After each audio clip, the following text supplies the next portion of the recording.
Hello guys, welcome. വണക്കം. YouTube എന്നുള്ളൊരു platform ഒരു വളരെ വൈഡായിട്ടുള്ള മാസ്സായിട്ടുള്ള ലോകം മുഴുവനുള്ള ഓഡിയൻസിന് വേണ്ടിയിട്ടുള്ളതാണ്. നമുക്ക് എന്ത് തരം ക്രിയേറ്റേഴ്സ് പലതരത്തിലുള്ള ഇതുണ്ട്. നമുക്ക് ഏതൊക്കെ സബ്ജക്റ്റുകളാണോ കാണേണ്ടത് ആ തരത്തിലുള്ള ക്രിയേറ്റേഴ്സ് നമുക്ക് അവൈലബിൾ ആണ്. ഇന്നത് കാണാൻ ഇന്ന ആൾക്കാർക്ക് അല്ലെങ്കിൽ ഇന്നത് മാത്രമേ കാണാവൂ എന്നൊന്നും ആരോടും പറയാൻ വേണ്ടിയിട്ട് പറ്റത്തില്ല. അതുകൊണ്ട് തന്നെ നമ്മൾ ഈ അടുത്ത കാലത്ത് ഏറ്റവും കൂടുതൽ നമ്മുടെ മലയാളം അഥവാ നമ്മുടെ കേരളത്തിലേക്ക് കണ്ടുവരുന്നൊരു സംഭവമാണ് ഈ ഫാമിലി വ്ളോഗേഴ്സിൻ്റെ പ്രധാനപ്പെട്ട ഒരു കോണ്ടന്റ് എന്ന് വെച്ചാൽ അവരുടെ ഫാമിലിയാണ്, അവരുടെ പ്രൈവസിയാണ്, അവരുടെ വ്യക്തിപരമായ ജീവിതത്തിൻ്റെ അകത്ത് നടക്കുന്ന കാര്യങ്ങളാണ്. ചിലർക്ക് 2-3 ഭാര്യമാരുള്ളവർ ആ ഭാര്യമാരെ വെച്ചുകൊണ്ട് വീഡിയോ ചെയ്യും.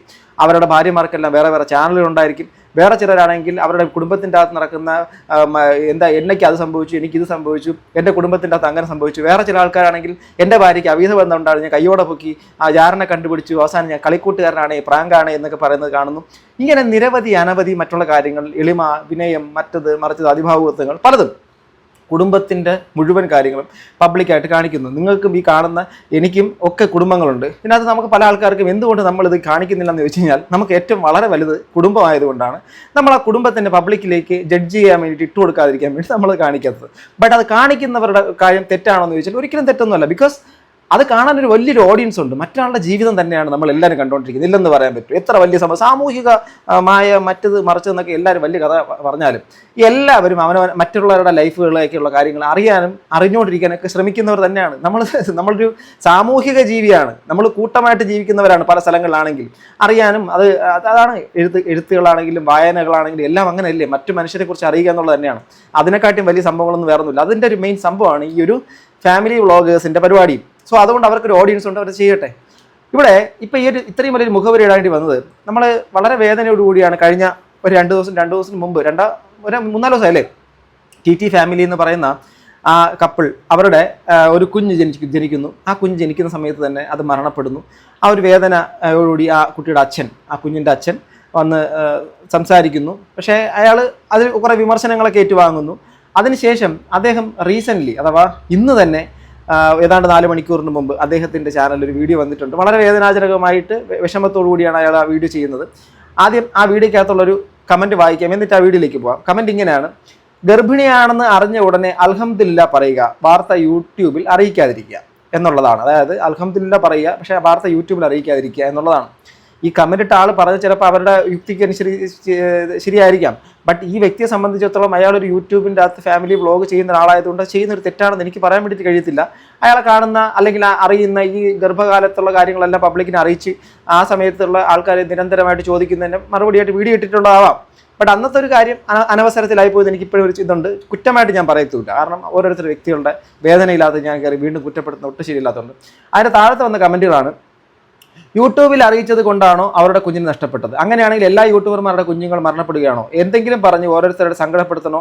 ഈ മാസത്തെ എങ്കിലും ബഹുമാനിച്ചുകൂടെ സുഹൃത്തെ? ആ മോൾ നാളെ സ്വർഗത്തിൽ അവളുടെ ഉമ്മയും ഉപ്പയും കാത്തിരിക്കും. ഈ കമൻറ്റ് പറയുന്നവർ കുറെ തെറ്റ് സമ്പാദിക്കണോ? അവർക്ക് ക്ഷമ നൽകണ്ടേ എന്ന് പ്രാർത്ഥിക്കണോ? അവർക്ക് ക്ഷമ നൽകാൻ പ്രാർത്ഥിക്കണ്ടേ എന്നൊക്കെ പറയുന്നു. അപ്പോൾ ക്യാഷ് കിട്ടുമോ? ഇവിടെ ദീൻ വിറ്റ് ജീവിക്കാൻ നല്ല സുഖമായി, എന്താ സങ്കടം അല്ലേ? അവർക്ക് ക്ഷമ നൽകുവാൻ അല്ലാഹു അല്ലേ, അല്ലാതെ നമ്മളല്ലല്ലോ കൊടുക്കേണ്ടത്. അൽഹംദുലില്ലാ എന്ന് പറയാൻ പറഞ്ഞു, അത്രയേ ഉള്ളൂ. യൂട്യൂബിൻ്റെ അത് ഇടണ്ടെന്ന് പറയും. യെസ്, ഇതിപ്പോൾ എല്ലാവരും അറിഞ്ഞു. പിന്നെയും ആര് കാണാൻ വേണ്ടിയിട്ടാണ് ഈ കാട്ടിക്കൂട്ടലുകൾ? മരണപ്പെട്ടവർക്ക് വേണ്ടി അവരുടെ മാതാപിതാക്കൾ ചെയ്യുന്ന ദുവയോളം വരില്ല മറ്റൊന്നും. എന്തിനാണ് ഇങ്ങനെ പബ്ലിക്കാക്കുന്നത്? പേഴ്സണൽ ലൈഫ് പബ്ലിക്കിന് ആക്കേണ്ടതുണ്ടോ എന്നൊക്കെയുള്ള ചോദ്യങ്ങളാണ്. യൂട്യൂബിൽ ഇടേണ്ട എന്ന് പറഞ്ഞത് അവരുടെ വ്ളോഗ് കാണുന്ന എല്ലാവരെയും ഒരേ മൈൻഡല്ല. ചിലർ സന്തോഷിക്കും, ചിലർ കളിയാക്കി, ചിലർ ട്രോളും. അതൊരു സംസാര വിഷയമാകും. എല്ലാവരുടെയും കണ്ണ് നാവ് ഒന്നും ഒരുപോലെ. എന്ത് വ്ളോഗ് ചെയ്യുന്നവരാണെങ്കിലും പേഴ്സണലി മറച്ചു വെക്കണം, ആരായാലും ഞാനായാലും സത്യം എന്നൊക്കെ പറഞ്ഞ് കുറേ ഇതിനകത്ത് 2 പക്ഷം. ഇപ്പോൾ എന്ത് അമ്മയത്തില്ലാലും 2 പക്ഷം എന്ന് പറയുന്നത് പോലെ ആ പുള്ളിക്കാരെ ചെയ്യുന്നതിനെ അനുകൂലിച്ചും പ്രതികൂലിച്ചും ആൾക്കാർ വരും. അത് സ്വാഭാവികമാണ്. സോഷ്യൽ മീഡിയ അതാണ്. ആ ഒരു കാര്യം ഏറ്റെടുക്കാൻ വേണ്ടിയിട്ട് പറ്റുന്നവരെ ഈ പരിപാടിക്ക് ഇറങ്ങാൻ വേണ്ടിയിട്ട് പാടുള്ളൂ. അതാണ് ഫസ്റ്റ്. ഇനി ഇദ്ദേഹം പറയുന്നത്, നിങ്ങൾ ഈ ഒരു കമന്റിനെ നിങ്ങൾ അംഗീകരിക്കുന്നുണ്ടോ, യോജിക്കുന്നുണ്ടോ? നിങ്ങൾ പറയും. പിന്നെ ഇപ്പോൾ എല്ലാവർക്കും അറിയാലോ കാര്യങ്ങൾ, കുറേ ആൾക്കാർക്ക് അറിഞ്ഞിരിക്കുന്ന വിചാരിക്കുന്നത്. ഞാൻ കുറേ മെസ്സേജും കാര്യങ്ങളൊക്കെ വരുന്നുണ്ട്. അപ്പോൾ ശരിക്കും പറയുകയാണെങ്കിൽ ഇപ്പോഴൊന്നും ഒരു വീഡിയോ എടുക്കാനൊന്നുള്ളൊരു സാഹചര്യത്തിലൊന്നും അല്ല. പക്ഷേ വീട്ടിലുള്ള ആൾക്കാരും പിന്നെ എല്ലാവർക്കും ഇങ്ങനെ പറയുക, ഇങ്ങനെ റൂമിൽ തന്നെ എന്താ കാര്യം, കഴിഞ്ഞില്ല, ഇനിയിപ്പോൾ ഏതായാലും ഒന്ന് പുറത്തൊക്കെ ഇറങ്ങുന്നൊക്കെ പറഞ്ഞിട്ട് എന്താ എനിക്ക് ചെയ്യേണ്ട കാര്യങ്ങളൊക്കെ ചെയ്യും. കാരണം നമുക്കിപ്പം എൻ്റെതായിട്ടുള്ള പരിപാടി. ഞാനും ഇത് നിങ്ങളെ കാണുന്ന ആൾക്കാരോട് തടക്കം പറഞ്ഞൊരു കാര്യമാണ്, നമ്മളിന്ന് വേദനയിൽ തിന്ന് ജീവിക്കണമെന്നാണ്. നമുക്കിപ്പോൾ ഒരു നഷ്ടം സംഭവിച്ചു, നമുക്കൊരു വലിയൊരു വേദന സംഭവിച്ചു, നമ്മുടെ ഏറ്റവും ജീവനായിട്ടുള്ള ഒരാൾ വിട്ടുപോയി എന്ന് പറഞ്ഞുകൊണ്ട് ആജീവനാന്തകാലം കരയാനോ, ആജീവനാന്തകാലം ഓക്കെ നമ്മുടെ ഉള്ളിൽ ആ വേദന അത് നമുക്ക് മാത്രം സ്വന്തം. ഓക്കെ, ആ വേദന അതിജീവിക്കാൻ കഴിയാത്തവർ മറ്റു പല മാർഗ്ഗങ്ങൾ തേടും. ഞാൻ അതിനും ഒരിക്കലും യോജിക്കത്തില്ല. നമുക്ക് ഈ ഒരു ഭൂമിയിൽ ആ മരണപ്പെട്ടവരെ പോലെ തന്നെ നമുക്കും ഒരു ജീവിതം മാത്രമേ ഉള്ളൂ.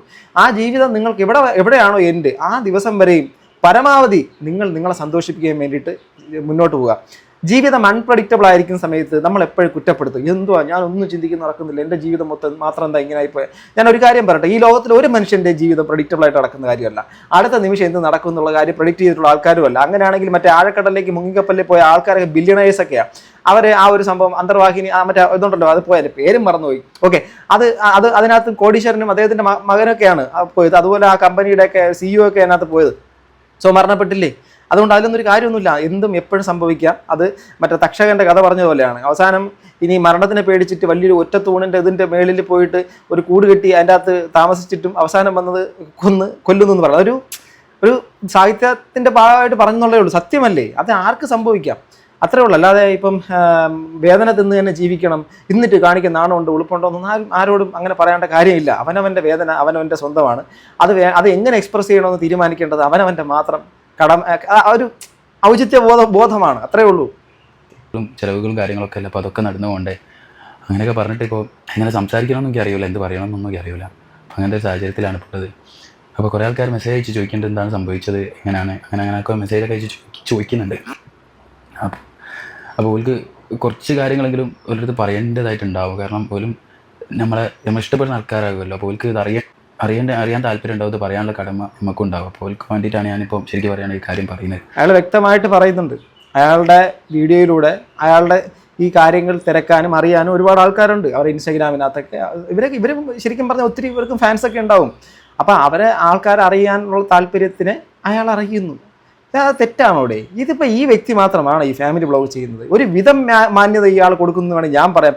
മറ്റ് പല ചാനലുകാർ പല ഈ ഫാമിലി വ്ളോഗേഴ്സൊക്കെ കാണിക്കുന്നതിനകത്ത് ഒരു വിധമെങ്കിലും ഒരു മാന്യമായിട്ടല്ലേ അവർ ചെയ്യുന്നത്. ഇവരെന്തോ അമാന്യമായിട്ടുള്ള രീതിയിൽ ചെയ്യുന്നത് എനിക്ക് മനസ്സിലാവുന്നേ ഇല്ല. ഈ ഫാമിലിയെ ഭയങ്കരമായിട്ട് വിമർശിക്കുന്നത് കണ്ടിട്ടുണ്ട്. ഞാൻ അധികം ഇവരുടെ വീഡിയോസ് ഒന്നും ഫോളോ ചെയ്യുന്ന ഒരാളൊന്നുമല്ല. ഞാൻ ഒരു വീഡിയോ അന്ന് റിയാക്ട് ചെയ്തിരുന്നു, ഇടയ്ക്ക് 1-2 വീഡിയോസ് കണ്ടിരുന്നു. അദ്ദേഹത്തിൻ്റെ പങ്കാളിക്ക് ഇദ്ദേഹത്തിനെക്കാട്ടും പ്രായം കൂടുതലാണ്. അതൊരു ബിഗ് ടാസ്ക് ഒന്നും അല്ല, അതൊക്കെ വലിയ കാര്യമൊന്നുമല്ല. പ്രായം വെച്ചിട്ടാണോ ജീവിതം നിശ്ചയിക്കപ്പെടുക? ഒന്നുമല്ല. അതൊക്കെ മാറണം. അതൊന്നുമല്ല. പങ്കാളി അവർക്ക് തമ്മിൽ മാനസികമായ ബന്ധവും ഐക്യമുണ്ടോ, അത് അങ്ങ് മുന്നോട്ട് പോട്ടെ. അതിനെക്കുറിച്ച് നമ്മൾ ബോധറിയണ്ട. ഏജ് എന്നൊക്കെ ഡസൻ മാറ്റർ, അത് അവരുടെ ലൈഫാണ്, നമ്മൾ അതിനകത്ത് ഇടപെടേണ്ട കാര്യമില്ല. ബട്ട് അവർ എന്ത് തെറ്റാണ് ചെയ്യുന്നുള്ള കാര്യമുണ്ട്. ഇപ്പം കഴിഞ്ഞ വീഡിയോക്കകത്താണെങ്കിൽ അദ്ദേഹത്തിൻ്റെ കുഞ്ഞ് മരണപ്പെട്ട് നിൽക്കുന്ന ആ സിറ്റുവേഷൻ്റെ അകത്ത് ആ ഒരു വീഡിയോ ഒരു അനവസരത്തിലായിപ്പോയി എന്നുള്ളൊരു കാര്യം എനിക്ക് തോന്നിയിട്ടുണ്ട്. ബട്ട് ഇന്ന് അദ്ദേഹം 5-6 ദിവസത്തിന് ശേഷം വന്ന് ആ ഒരു കാര്യം എന്താണ് സംഭവിച്ചെന്നുള്ള കാര്യം പറയുമ്പോൾ അയാൾ ഇഷ്ടപ്പെടുന്നവർക്ക് എന്ന് വേണ്ടിയിട്ട് പ്രത്യേകിച്ച് എടുത്ത് പറയുന്നു. ഇവിടെ വിമർശിക്കാനുള്ള കാര്യമുണ്ടോ? മരണപ്പെട്ടതെന്ന് ഇഷ്ടപ്പെട്ടത് അയാൾക്കാണ്. അതിന് നമുക്ക് വേണമെങ്കിൽ പറയാം, അല്ലെങ്കിൽ കാണാതെ പോകാം. പക്ഷേ അവരെ വീണ്ടും കുത്തുവാക്കുകൾ കൊണ്ട് വേദനിപ്പിക്കണമോ എന്ന് നമ്മളെ മനസാക്ഷിയോട് ചോദിക്കുക. നമ്മളെല്ലാവരും പെർഫെക്റ്റ് ആണോ? നിങ്ങളോടകം സമൂഹം പെർഫെക്റ്റ് ആണോ? നമ്മളൊക്കെ ഒരു ദിവസം എന്തുമാത്രം തെറ്റുകളിലൂടെ കടന്നു പോകുന്നവരാണ്. തെറ്റുകളിലൂടെ മാത്രം കടന്നു പോകുന്ന ജീവിതങ്ങളാണ് നമ്മുടെ എല്ലാവരുടെയും. അപ്പം പിന്നെ നമ്മളെല്ലാവരുടെയും അങ്ങനെ ഒരു സംഭവം അടച്ച് പറയേണ്ട കാര്യമില്ല. തെറ്റ് കണ്ട് നമുക്ക് ചൂണ്ടിക്കാണിക്കും, കുഴപ്പമൊന്നുമില്ല. പക്ഷേ ഇവിടുത്തെ ഒരു കാര്യത്തിൻ്റെ അകത്ത് ഈ മറ്റ് ചില ഫാമിലി വ്ളോഗേഴ്സ് കാണിക്കുന്ന ചോദിക്കുക, ഇയാളെ എന്താ ചെയ്യുന്നത് പറഞ്ഞില്ല. അപ്പം ഒരു പറഞ്ഞ ഷെമിൻ്റെ കൂടെയുള്ള ആൾക്കാർ എന്ന് പറയുമ്പോൾ അവരെ ഓടി ചെന്നപ്പോൾ പറഞ്ഞ് പ്രസവിച്ചിരിക്കണമെന്ന് പറഞ്ഞു. അപ്പോൾ എല്ലാവരും എന്നെ നോക്കുന്നവരോ ഞങ്ങൾക്ക് മാത്രമേ, അതായത് എനിക്ക് എൻ്റെ കുടുംബത്തിന് മാത്രം സന്തോഷമില്ല. ബാക്കിയുള്ള ആൾക്കാരൊക്കെ അവിടെ വന്ന് പ്രസവിച്ചെന്ന് പറയുമ്പോൾ എല്ലാവർക്കും സന്തോഷം.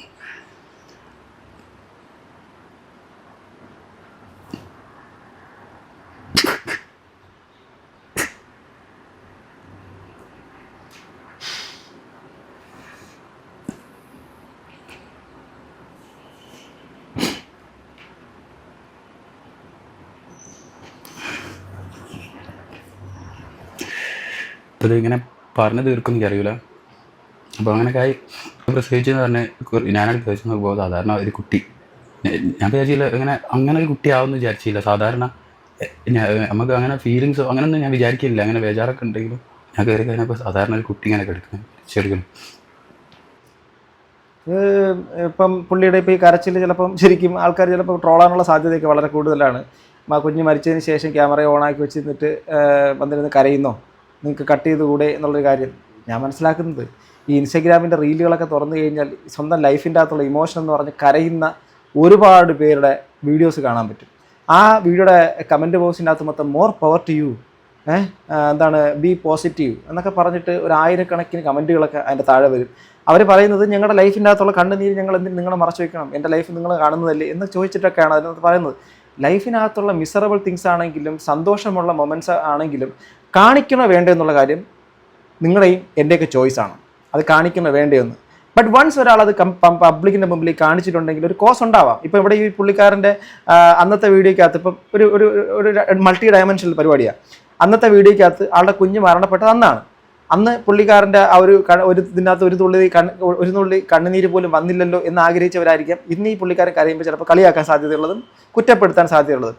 അന്ന് കരഞ്ഞിരുന്നെങ്കിൽ പറയും അത് കുട്ടി മരിച്ചിട്ടും വന്ന് ക്യാമറയുടെ മുമ്പിൽ നിന്ന് കരഞ്ഞില്ലടാ, നിനക്ക് നാളെ എന്താണ് ഇന്ന് തന്നെ കരയണം, ഇന്ന് തന്നെ വീഡിയോ എടുക്കണം. സോ നമുക്ക് കാരണങ്ങൾ കണ്ടെത്താൻ എളുപ്പമാണ്, ചെയ്യാൻ നമുക്ക് എളുപ്പമാണ്. അതാ പറഞ്ഞേ, അയാൾ ഇമോഷൻ കാണിച്ചിരുന്നു, വേണമെങ്കിൽ അത് കട്ട് ചെയ്യാമായിരുന്നു എന്ന് ചോദിച്ചാൽ കട്ട് ചെയ്യാമായിരുന്നു. ബട്ട് അത് കാണിക്കണം, അത് പർപ്പസ്ഫുള്ളി അത് പബ്ലിക്ക് കാണണം, അറിയണം എനിക്ക് വേദനയുണ്ട് എന്നുള്ളത് കാണിക്കുക. കാരണം ഒരു കാര്യം, സ്വന്തം കുഞ്ഞിൻ്റെ നഷ്ടപ്പെട്ട ഒരു അച്ഛനും അമ്മയ്ക്കും വേദന ഉണ്ടാവത്തില്ലേ? എന്തൊക്കെ തന്നെ പറഞ്ഞാലും അത് വേദന ഉണ്ടാവത്തില്ലേ?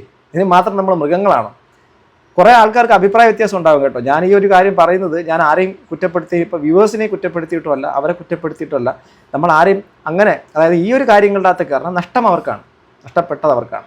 അപ്പോൾ ആ ഒരു കാര്യം അവരത് പറയുന്നതിന് നമുക്ക് കേൾക്കുന്നതിനപ്പുറം അത് പാടില്ല, ഇങ്ങനെ ചെയ്യാവൂ എന്ന് നമുക്ക് പറയാൻ വേണ്ടിയിട്ട് മൂക്ക് കയറിടാനോ നമുക്ക് കഴിയത്തില്ല എന്നുള്ള കാര്യം മാത്രമേ ഞാനിവിടെ പറയാൻ ഉദ്ദേശിച്ചുള്ളൂ. ഞാൻ വാങ്ങി, പിന്നെ അത് കഴിഞ്ഞ് അവിടെ നിന്ന് ഉമ്മ വിളിക്കുന്നു എന്തായി എന്നൊക്കെ ചോദിച്ചിട്ട്. പക്ഷേ ഉമ്മനോടൊന്നും എനിക്ക് സംസാരിക്കാൻ പറ്റുന്നില്ല. അപ്പോൾ എൻ്റെ ഉമ്മ വിളിച്ചിട്ടുണ്ടായി. അപ്പോൾ ഇത് കഴിഞ്ഞ് കുട്ടീനെ കണ്ട് ഞാൻ പുറത്തേക്ക് ഇറങ്ങിയപ്പോൾ ഉമ്മ വിളിക്കുന്നത്. അപ്പോൾ എന്തായാലും ചോദിച്ചിട്ട് ഞാൻ ഫോണെടുത്ത്, ഞാൻ ഓക്കെ ആയി ഫോണെടുത്ത്. പക്ഷേ ഇനി ഒരു വാക്യം എനിക്ക് പറയാൻ പറ്റില്ല. അത് ഞാൻ പോയി കട്ട് ചെയ്ത്. അപ്പോൾ പിന്നെ ഉമ്മ വിളിച്ചു, ഉമ്മ ഇവിടെ അല്ല പുറത്താണ്. അപ്പോൾ ഞാൻ പിന്നെ എടുത്ത് ഓക്കെ ഇനി ഞാൻ പറയുന്നത് ഇത് മൈൻഡിലാണ്, ഫോൺ പിന്നെ എടുത്ത്, പിന്നെ പറയാൻ പറ്റില്ല. പിന്നെ ഞാൻ ഒന്ന് നടന്ന് ഞാൻ ഒന്ന് റിലാക്സ് ആയതിനു ശേഷം നമുക്ക് മെസ്സേജ് അമ്മ പുള്ളിക്കത് ഇപ്പം നമ്മൾ കാത്തിരിക്കുന്ന കുട്ടി, ആ കുട്ടി നമ്മളെ വരവേൽക്കാൻ വേണ്ടിയിട്ട് ഇപ്പോൾ പുള്ളി പറയുന്നത് കണ്ടില്ലേ, തൊട്ടടുത്തുള്ള ആൾക്കാർ ഇപ്പം ഇതിനകത്ത് എത്ര പേര് അച്ഛന്മാർ എത്ര പേര് അമ്മമാരുണ്ടെന്ന് എനിക്കറിയത്തില്ല. അറിയാത്തവർ അതല്ലാത്തവർക്ക് അതിന് മനസ്സിലാവത്തില്ല എന്നുള്ള കാര്യം ഞാനത് പറയാം. നിങ്ങളെ കുറ്റപ്പെടുത്തിക്കൊണ്ട് പറഞ്ഞല്ലോ കേട്ടോ. നമ്മൾ പണ്ടൊക്കെ എൻ്റെ അച്ഛനും അമ്മയും അല്ലെങ്കിൽ അമ്മയൊക്കെ ഏറ്റവും കൂടുതൽ പറയാം, നീയൊക്കെ എന്തെങ്കിലും കെട്ടി ഒരു കുഞ്ഞൊക്കെ ആകുമ്പോൾ മനസ്സിലാക്കൂടാന്ന് പറഞ്ഞ് പിന്നെ എന്നൊക്കെ പറഞ്ഞ് നമ്മളങ്ങ് പോകും. പക്ഷേ ഇന്ന് കെട്ടി 2 കുട്ടികളായ സമയത്ത് അറിയാം ആ പെയിനിലൂടെ കടന്നു പോകാതെ അത് മനസ്സിലാവില്ലെന്നേ. പ്രസവവേദന അനുഭവിച്ചൊരു സ്ത്രീ നിനക്കത് പ്രസവിച്ചാലേ മനസ്സിലാവുള്ളൂ എന്ന് പറഞ്ഞാൽ ഇല്ല എനിക്ക് മനസ്സിലാവുന്നു, ഞാൻ വലിയ ഡയലോഗ് അടിച്ചാൽ നടക്കുമോ? ആർത്തവത്തിൻ്റെ വേദന അനുഭവിക്കുന്ന ഒരു സ്ത്രീ എന്നോട് പറയുകയാണ് നിനക്കത് അനുഭവിച്ചാലേ മനസ്സിലാവുള്ളൂ, പിന്നെ വലിയ കാര്യമില്ല എന്നൊക്കെ പറഞ്ഞാൽ എനിക്കത് മനസ്സിലാവുമോ? പ്രീമെനിപ്പോസിൻ്റെ പെയിനിലും സ്ട്രഗിളിലും ദേഹത്തുള്ള മൊത്തത്തിൽ ചുട്ടുപൊള്ളുന്ന ചൂടിലും കടന്നു പോകുന്ന ഒരു സ്ത്രീ എന്നോട് ചോദിക്കണം നിനക്ക് ഇതിനെക്കുറിച്ച് പറഞ്ഞാൽ മനസ്സിലാവുമെന്ന് ചോദിച്ചാൽ എനിക്ക് മനസ്സിലാവില്ല. എനിക്ക് മനസ്സിലാകാത്ത, ഞാൻ അനുഭവിക്കാത്ത വേദനകളെല്ലാം ശരിക്കും കെട്ടുകഥകൾ തന്നെയല്ലേ? മറ്റൊരാളുടെ ലൈഫിനകത്ത് നടക്കുന്ന, മറ്റൊരാൾ അനുഭവിച്ചുകൊണ്ടിരിക്കുന്ന കാര്യങ്ങൾ മൊത്തം എനിക്ക് കെട്ടുകഥകൾ തന്നെയല്ലേ? കാരണം എൻ്റെ ലൈഫിൽ അതില്ല. സോ ഞാൻ ഇന്നൊരു പാരൻ്റായിട്ട് നിൽക്കുന്ന സമയത്ത് എനിക്കത് റിലേറ്റ് ചെയ്യാൻ പറ്റും. ഞാൻ എൻ്റെ കുട്ടി, എൻ്റെ 2 കുഞ്ഞുങ്ങളുടെയും പ്രസവം നടക്കുന്ന സമയത്ത് ഞാൻ അവിടെ ഉണ്ടായിരുന്നു. പക്ഷേ എൻ്റെ ടെൻഷൻ എനിക്കത് പറഞ്ഞറിയിക്കാൻ പറ്റത്തില്ല. കാരണം ഈ കുഞ്ഞ് ജനിക്കുന്നതിന് മുമ്പ് ഈ വയറിൻ്റെ അകത്ത് ഇവരുടെ കുറേ പരിപാടികളുണ്ടല്ലോ, ഇങ്ങനെ ഇടിക്കുക, അടിക്കുക, ഇങ്ങനെയൊക്കെയുള്ള സാധനങ്ങൾ. പിന്നെ ഇവരുടെ അനക്കമില്ലെങ്കിൽ ഉള്ളൊരു ആദി, പിന്നെ ഹോസ്പിറ്റലിൽ കൊണ്ടുപോകുന്നു, സ്കാനിങ് നടക്കുന്നു, മറ്റുള്ള പരിപാടികൾ എല്ലാം നടക്കുന്നത്, എടുക്കുന്നത്, ഓടുന്നത്, പിന്നെ പ്രസവത്തിന് മുമ്പേ കൊണ്ട് നടത്തിപ്പിക്കുന്നത്, ഇങ്ങനെ പല പരിപാടികളിലൂടെയാണ് ഒരു പ്രോസസ്സിലൂടെ കുഞ്ഞ് പുറത്തേക്ക് വരുന്നത്. ആ കുഞ്ഞിങ്ങ് വരാൻ സമയത്ത് ആ കുഞ്ഞിൻ്റെ ജീവനില്ല എന്ന് പറയുന്ന സമയത്ത് മരണത്തിന് തുല്യമല്ലേ നമ്മുടെ ലൈഫൊക്കെ? ആ വഴിക്ക് പോവും. ഞാനൊക്കെ ആണെങ്കിൽ എനിക്ക് പറ്റത്തില്ല കേട്ടോ, കയ്യും കാലൊന്നും ആടത്തില്ല ഞാൻ. പിന്നെ എനിക്കറിയത്തില്ല പിന്നീട് എന്തായി ചെയ്യുക എന്നുള്ളത്. സോ 2 കുട്ടികളെ കിട്ടുന്ന ആ ഒരു വേദനയും അവരെ അവസാനം ആ ഒരു മുഖം കാണുന്ന സമയത്ത് കണ്ണുനീരണിഞ്ഞതൊക്കെ അറിയാതെ അത് അറിയാതെ തന്നെ ആ വേദനയിൽ കൂടെ കടന്നുപോയ ഒരാളാണ് ഈ നിൽക്കുന്ന നിങ്ങൾ ഞാനൊക്കെ. സോ അതുകൊണ്ട് തന്നെ ഞാൻ പറയാം, അയാളുടെ കണ്ണുനീര് നമ്മൾ ഒരാളുടെയും അത്രയും ചിലതൊക്കെ ഉണ്ട് പ്രഹസനം.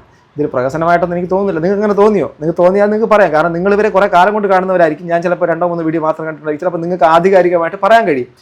എന്നാലും ഞാൻ പറയാം, നമ്മൾ ഒരുപാടങ്ങ് പറയേണ്ടതുണ്ടോ? കാരണം വലിയൊരു നഷ്ടത്തിന് നിൽക്കുന്നവരാണ്. ഞാൻ കണ്ട് പെൺകുട്ടിയായിരുന്നു.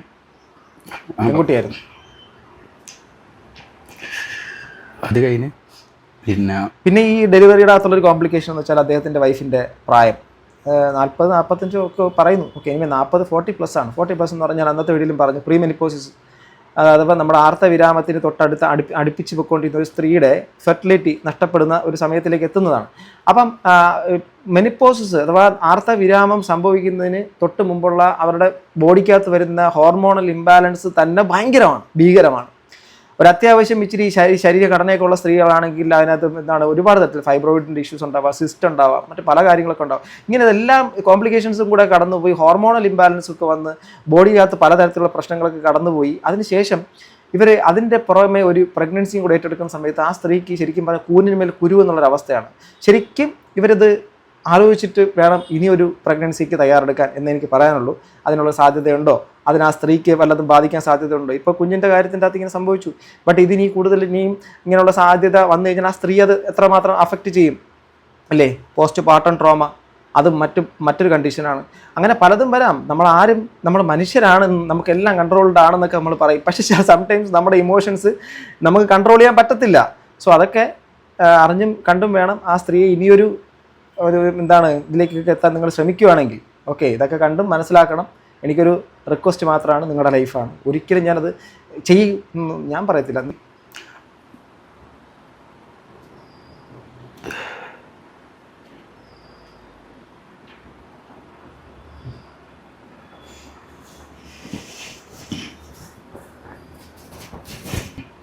അപ്പോൾ അത് കഴിഞ്ഞ് പിന്നെ ഇതാണ് സത്യം പറയാൻ വീഡിയോ ചെയ്യാതെ ഒന്ന് റെഡി ആവുന്നുണ്ട് കുറേ ഉച്ചയ്ക്ക്. അപ്പോൾ അത് വിചാരിച്ചിട്ടാണ് അവിടെ നിൽക്കട്ടെ, ഇനി എല്ലാം അവിടെ നിൽക്കട്ടെ എന്ന് വിചാരിച്ചത്. പക്ഷെ അങ്ങനെ പറ്റൂലല്ലോ. ബസ്സിനായാലും ബാക്കി അവർക്കൊക്കെ നമ്മളൊരു കുടുംബം നോക്കുന്ന സമയത്ത് നമുക്ക് അതിൻ്റെതായിട്ടുള്ള ചിലവുകളും കാര്യങ്ങളൊക്കെ ഉണ്ടല്ലോ. അപ്പം നമ്മളെ കാര്യങ്ങൾ നമ്മൾ ചെയ്യണമല്ലോ. അപ്പം ഒന്നുകൂടി ഒന്ന് സെറ്റാണ്ട് നിങ്ങളൊക്കെ ദുവാക്ക് ഉണ്ടാകുമെന്ന് വിചാരിക്കാം. സെറ്റാണ്. ഈ നാട്ടുകാരുടെ ദുവയെക്കുറിച്ചൊന്നും ഓർത്ത് ബോധർ ചെയ്യേണ്ട കാര്യമുണ്ടോ എന്ന് എനിക്കറിയത്തില്ല. ദുവ എന്ന് പറഞ്ഞാൽ പ്രാർത്ഥന എന്നാണ് ഞാൻ വിശ്വസിക്കുന്നത് അല്ലേ? അതിൻ്റെ അർത്ഥം ദുവ എന്ന് വെച്ചാൽ പ്രാർത്ഥന എന്നല്ലേ? ഓക്കെ, ഈ നിസ്കാരം, ദുവ, ഇങ്ങനെയുള്ള കാര്യങ്ങളെല്ലാം നമ്മുടെ ഒരു ആത്മലയനം എന്ന് പറയാം.